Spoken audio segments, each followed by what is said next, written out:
આનંદમય સ્વરૂપ છે. તો વ્યાસજીએ ભાગવતની રચના કરી. સનત કુમારે કહ્યું કે દેવર્ષિ, તમે એ જ ભાગવતનું પારાયણ કરો. એ જ ભાગવતને સપ્તાહ વિધિથી એનું પારાયણ કરવાથી જ્ઞાન વૈરાગ્ય જાગૃત થશે. તેનો સપ્તાહ વિધિ જાણી સમજી વિચારી અને પછી તમે એનું પારાયણ કરો, જેથી જ્ઞાન અને વૈરાગ્ય જાગૃત થશે. ત્યારે દેવર્ષિએ કહ્યું કે આ સપ્તાહ વિધિ શું છે? આ ભાગવતનું પારાયણ કઈ રીતે કરવું? મને કઈ સમજાતું નથી. તમે જ મને સમજાવો કે સપ્તાહનો વિધિ શું છે અને કઈ રીતે કરવું અને ક્યાં કરવું. ત્યારે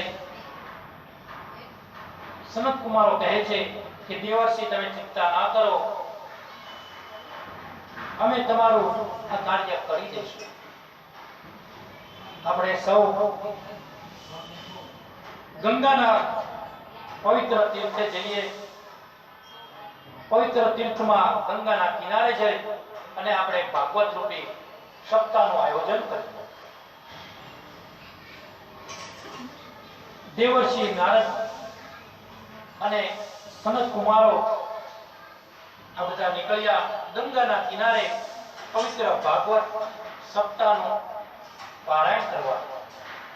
સમાચાર મળ્યા કે ગંગાના કિનારે ભાગવતની કથા શરૂ થવાની છે. એટલે બધા ઋષિમુનિઓ, બધા દેવતાઓ, બધા તીર્થો, સમુદ્રો, પર્વતો, વૃક્ષો આ બધા જ ત્યાં આવ્યા. મોટા મોટા ભરદ્વાજ, વશિષ્ઠ, અત્રિ, ગૌતમ, મોટા મોટા મહામુનિ ઋષિઓ પણ ત્યાં આવ્યા. પોતાના શિષ્યોને લઈને આ કથાનું રસપાન કરવા માટે આવ્યા. ગંગાના કિનારે પવિત્ર સ્થાન ઉપર નારદજી યજમાન બન્યા અને સનત કુમારો વક્તા બન્યા.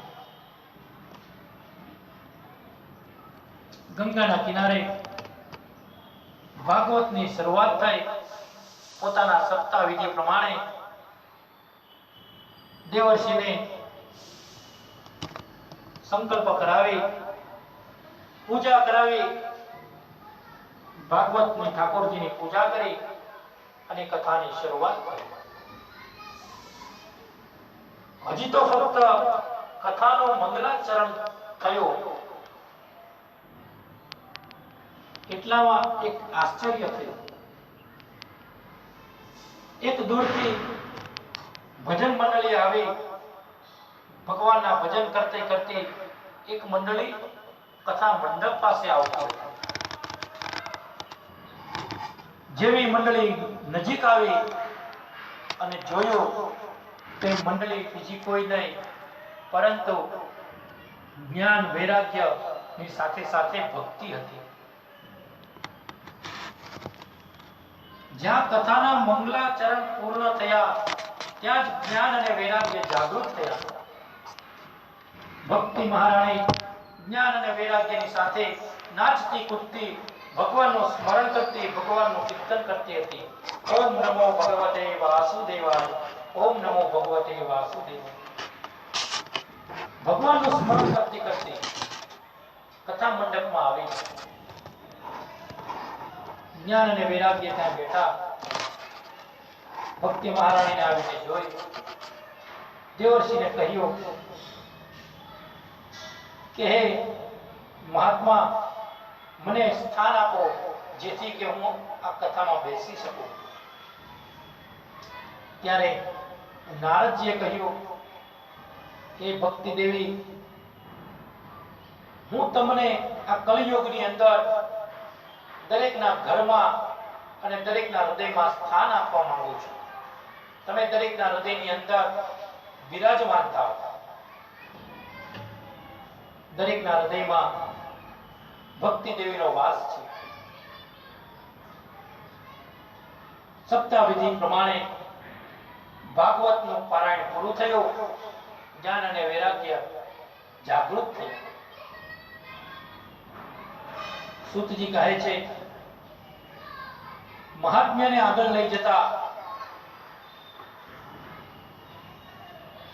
એક અતિ પવિત્ર પુણ્યશાળી નગર હતું, જેનું નામ તુંગભદ્રા નદીના કિનારે આ નગર હતું. જે નગરની અંદર એક પવિત્ર વિદ્વાન બ્રાહ્મણ રહેતા હતા, જેમનું નામ આત્માદેવ હતું. આ આત્માદેવ બંને કાર્ય કરાવતો, દરેક વિદ્યામાં નિપુણ હતો. કર્મકાંડ કરાવતો, ક્રિયાકાંડ પણ કરાવતો, સુખ સંપત્તિવાન હતો. ઈશ્વરની કૃપાથી આત્માદેવને કોઈ વસ્તુની કમી નહોતી. પરંતુ આત્માદેવને ત્યાં કોઈ સંતાન નહોતું, અને એની ચિંતા આ આત્માદેવને દિવસે દિવસે જ્યાં કરતી હતી. એક દિવસ યજમાનના પિતૃઓને મોક્ષ માટે આત્માદેવ એને ત્યાં ગરુડ પુરાણ વાંચવા માટે ગયો. ગરુડ પુરાણ વાંચતો હતો. વાંચતા વાંચતા તેમણે એવું વાંચ્યું કે જે કુળની અંદર પુત્ર ન હોય, એ કુળમાં એ પિતૃઓને કોઈ દિવસ મુક્તિ મળતી નથી.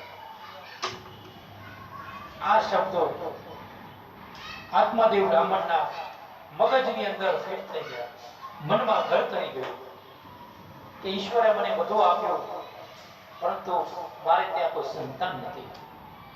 અને આ આત્માદેવને પત્ની, તેનું નામ ધુંધલી હતું. જેટલો આત્માદેવ ભક્તિમય જીવન કરતો, એટલો જ ઊંધું આ ધુંધલીનું જીવન.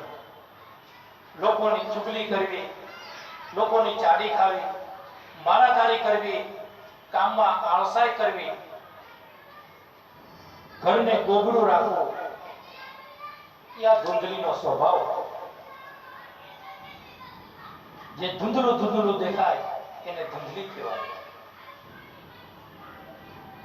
અને જેનો આત્મા પવિત્ર હોય તેને આત્મદેવ કહેવાય. આ ધુંધલી ચીડિયાતી સ્વભાવની વારે વારે આત્માદેવ સાથે ઝઘડો કર્યા કરે. ઘરમાં શાંતિ રહેવા નહીં. આત્માદેવ કોઈ પણ કાર્યમાંથી ઘરે આવે એટલે તરત ઝઘડો ચાલુ થઈ. એક દિવસ આત્માદેવને વિચાર આવ્યો કે આવું જીવન જીવીને મારે શું કરવું?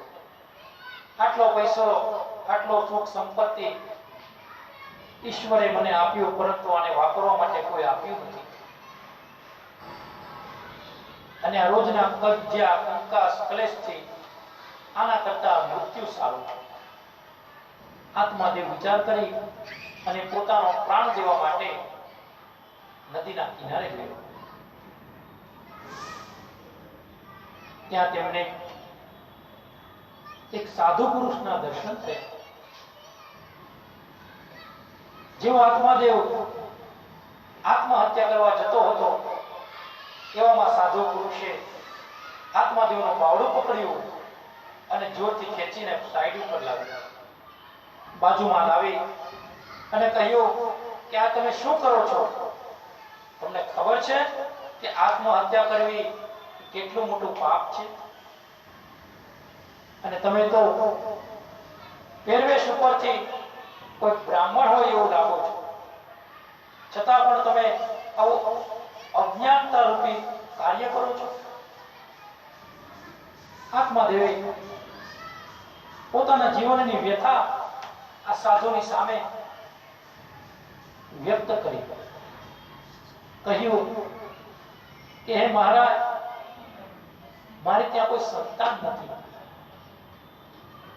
બધું જ છે પણ એને વાપરવા વાળું કોઈ છે નહીં, તો મારે જીવીને શું કરવું? મેરા પછી મારી પાછળ કોઈ શ્રાદ્ધ કરવા વાળો નથી, મારી પાછળ કોઈ પિંડ દાન કરવા વાળો નથી, મારી પાછળ કોઈ તર્પણ કરવા વાળો નથી, તો આ જીવનને જીવીને શું કરવું? મહારાજ, તમે આવ્યા છો તો મને વરદાન આપતા જાઓ કે મારે ત્યાં દીકરો થાય. મહાત્માએ કહ્યું કે હે બ્રાહ્મણ, ઈશ્વરે તને જે આપ્યું છે એ તારા હાથે જ વાપરવા માટે નિમિત્ત તું જ છો, એટલે તને આપ્યું છે, તને એટલા માટે સંતાન આપ્યું નથી. તને જે આપ્યું છે તારે જ વાપરવાનું છે, તો હસી ખુશી આનંદથી જીવન પસાર કર અને જે ઈશ્વરે આપ્યું છે એને તું વાપર. સંતાનના મોહમાં પડવા. સંતાનનો મોહ સારો નથી. જેને સંતાન છે એ પણ રોવે છે અને જેને સંતાન નથી એ પણ રોવે છે. એટલા માટે તું સંતાનનો મોહ છોડી દે. ત્યારે આત્માદેવે કીધું કે તમે તો સંન્યાસી રહ્યા, તમને શું ખબર હોય કે સંસાર કોને કહેવાય? જે સંસારનો ત્યાગ કરે તેને સંન્યાસી કહેવાય અને જે સંસારમાં રહે તેને સંન્યાસી કહેવાય. એ તપસ્વીને આત્માદેવે ઘણી બધી વિનંતી કરી, ઘણી બધી પ્રાર્થના કરી. ત્યારે એ ઋષિએ, એ સંતે પોતાની જોડીમાંથી એક ફળ લીધું અને ફળ આ આત્માદેવને આપ્યું. આત્માદેવ નામના બ્રાહ્મણે એ ફળ લઈ અને જાણે કઈ મોટો ખજાનો મળ્યો હોય એમ દોટ મૂકી અને પોતાના ઘરે નીકળી ગયો. પરંતુ ફળ આપ્યા પછી જે એ સંન્યાસી, એ મહાત્મા બોલતા હતા એ આત્માદેવ સાંભળવા માટે પણ ઊભો ન રહ્યો. બ્રાહ્મણે કહ્યું કે આ ફળ તો લઈ જા, તારી પત્નીને ખવડાવજે, તારે ત્યાં દીકરો થશે. આજે તું દીકરાના મોહમાં એટલો બધો અંધ થયો છો કે તને દીકરો જોવે છે, પરંતુ જ્યારે ત્યારે ત્યાં દીકરો થશે ત્યારે એક દિવસ રોવાનો વારો આવશે અને ત્યારે તને વિચાર થશે કે આના કરતા દીકરો ન હતો ઈ સારું. અત્યારે તું દીકરાના મોહમાં રોવે છે અને પછી તું દીકરાના ત્રાસમાં રોવે છે. રોવાનું તો બંને સમય છે જ.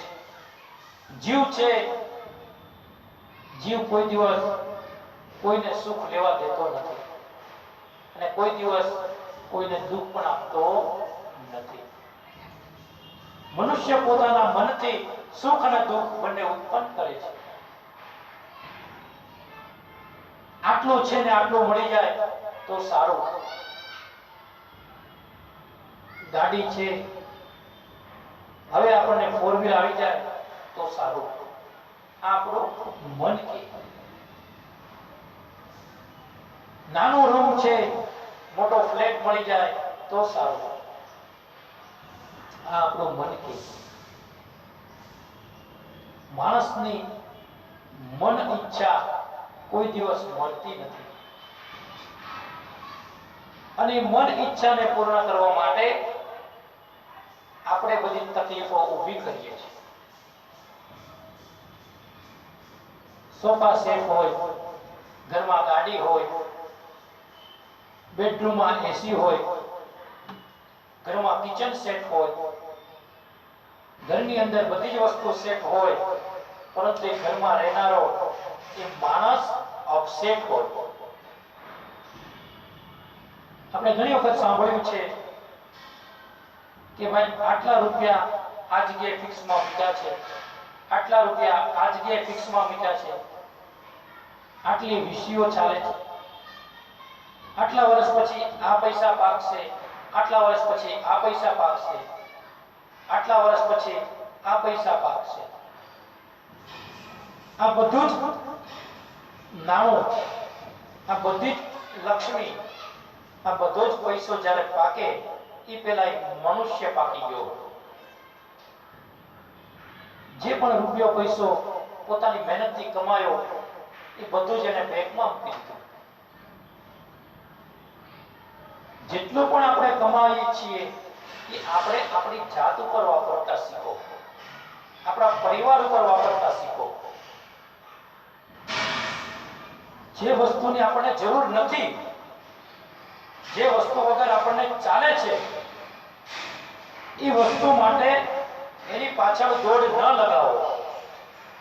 એમાં જ આપણે હેરાન થઈએ છીએ.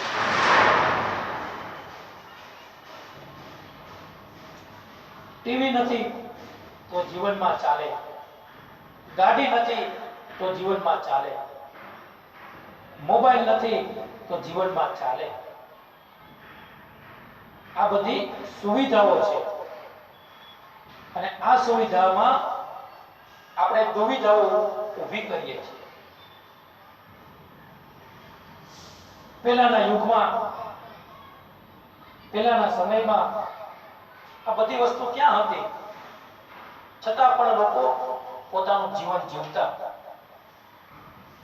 અત્યારે આ બધું આપણને મળે છે, બધી ફેસિલિટી છે, બધી સગવડ છે, છતાં પણ આપણે સારું જીવન જીવી શકતા નથી. આ બધું લક્ષ્મી, રૂપિયો, પૈસો એ મનુષ્યના જીવનનો એક સાધન છે, જેથી કે તમે જીવન પસાર કરી શકો. આ પૃથ્વી ઉપર, આ સંસારમાં કોઈને પૈસા વગર ચાલતું નથી.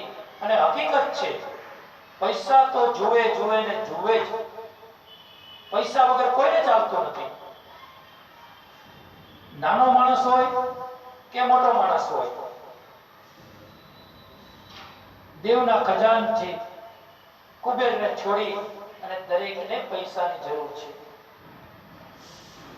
પરંતુ એ પૈસાને આપણે આપણા જીવનમાં એટલું બધું મહત્વ આપ્યું છે કે આપણને એમ જ થાય કે એની વગર ચાલતું નથી. પૈસા વગર દરેક મનુષ્યનું જીવન અધૂરું છે. એટલું બધું આપણે મહત્વ આ પૈસાને આપ્યું છે. આ આત્માદેવ બ્રાહ્મણ સંતની પાસેથી પ્રસાદી લઈ પોતાની ઘરે નીકળ્યો. સંતે જે કહ્યું પાછળથી એ સાંભળવા પણ ઉભો ન રહ્યો. ઘરે જઈ પોતાની પત્ની ધૂંધલી, જેના વિચારો ધૂંધળા, જેનો સ્વભાવ ધૂંધળો, જેનું વાણી અને વર્તન ધૂંધળું, ધૂંધલીને જઈને કહ્યું કે આ ફળ મને એક મહાત્માએ આપ્યું છે અને વચન આપ્યું છે કે આ ફળ તારી પત્નીને ખવડાવજે, એટલે ત્યારે ત્યાં સંતાન થશે. આપણે ત્યાં સંતાન થશે એટલા માટે આ ફળ તમારે ખાવાનું છે. પરંતુ કીધું તેમ કે જેનો સ્વભાવ જ ધૂંધળો હોય એને કોઈ સારી વસ્તુ દેખાતી નથી. તેણે વિચાર કર્યો કે મારું આટલું સુંદર યૌવન છે, આટલું સુંદર સ્વરૂપ છે, મારા રૂપને હું શા માટે ગુમાવું? આ ફળ ખાઈશ, મને ગરબડે છે, સંતાનને જન્મ આપીશ, મારું યૌવન વિખાઈ જશે, સંતાનની ચાકરી કરવી પડશે, સેવા કરવી પડશે, એનું ભરણ પોષણ કરવું પડશે, એને લાલન પાલન કરવું, આવા એના વિચારો હતા. આપણી હિન્દી સંસ્કૃતિ પ્રમાણે, આપણા ધર્મ પ્રમાણે નારી માટે જો કોઈ મોટામાં મોટું સન્માન હોય તો એ છે સંતાનની પ્રાપ્તિ. સંતાનની પ્રાપ્તિ એ નારી માટે મોટામાં મોટું સન્માનજનક કાર્ય છે.